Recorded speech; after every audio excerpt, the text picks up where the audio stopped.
सानाम को जोहार गे आर मिटंग नवा वीडियो ते इᱧᱟᱹᱜ नवा यूट्यूब चैनल ती सगुन दारामेद पे तो नवा वीडियो दो अड़ी दुख खबर सेटरोग कना नहा नितो तो जस्ट नवा नितो ऑक्तो दो हुयुग कना अयुब 5 टाड़ांग नवा आले बुरु सेट धाराñ हेज आकना बुरु कोचा धारा बुरु उतर दो बांगा जहाँ पताल पुतुल धारा मेना आदो नोय 2-3 मिनट गान पूर्वर के वीडियो नेल गट के आदो अब हाँ जहाँ सानताड़ी फिल्म जगत रे कॉमेडी किंग जहाँ हाँ बो मेताय कना ठोपंग टुडू विक्रम मार्डी उनकिना अपडेट के हाँ नितो अड़ी बड़िज हिजुग कना उनकिन दो जाजुग लगे आकिना जीवी बबती दो ठोपेना तकिन इणिज एना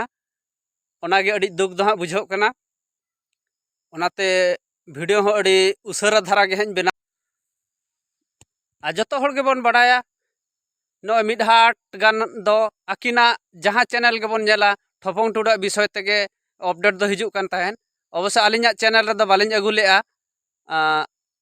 अगु अगु मेन मेन तेगे आकिना जीवी बत्ती हो इणिज एना नो नितो नितो गे वीडियो लिन नेल केआ नो वीडियो दो नो 5टा हुयुग कना अयुब बेड़ा 5टा हुयुग कना 2-3 मिनट पूर्व गे लिन नेल केआ पेया पुनिया गान चैनल लिन नेल केआ जतो चैनल गे को लई केआ जे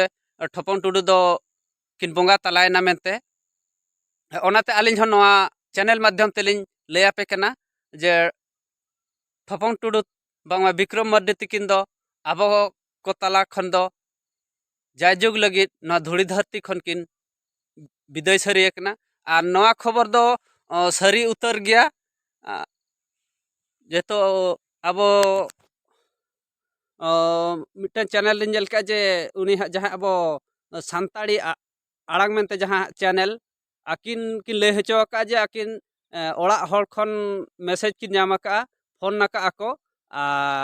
ओने ओना माध्यम तेगे हाँ आलिन हलिन बड़ाया का और ओना साथे अब फिल्म हीरो लखन गमके तिकिन ना चैनल खन हलिन बड़ाय दाड़ेया और ओनाते आलिन हो नवा चैनल लिन उछानेआ जे उनकिन दोकिन बोंगा दिसोमेना और जस्ती चेदिन मेना माने दुख मा बुझाव कान गया उमेर तकिन नेलेत खान मा आलिना बयस बराबरी गे मेनखान 40 भीतर रेगे हुयुग कना तकिन तो उइहर बड़ायत खान मा माने उइहर बड़ायत खान मा सर्दी तिकिन बेड़ा रेगे सितुम बाय बजाव लेना तो ठोपंग टुडू तिकिन दो आकिना जीवी बती जायजुग लगे ठोप सरीना ना धुड़ी धरती खन जायजुग लगे आबो को सामांग खन किन दानांग सरीना तो उइहर बड़ायत खान अड़ी दुख गे बुझाव कना और जहाँ तीना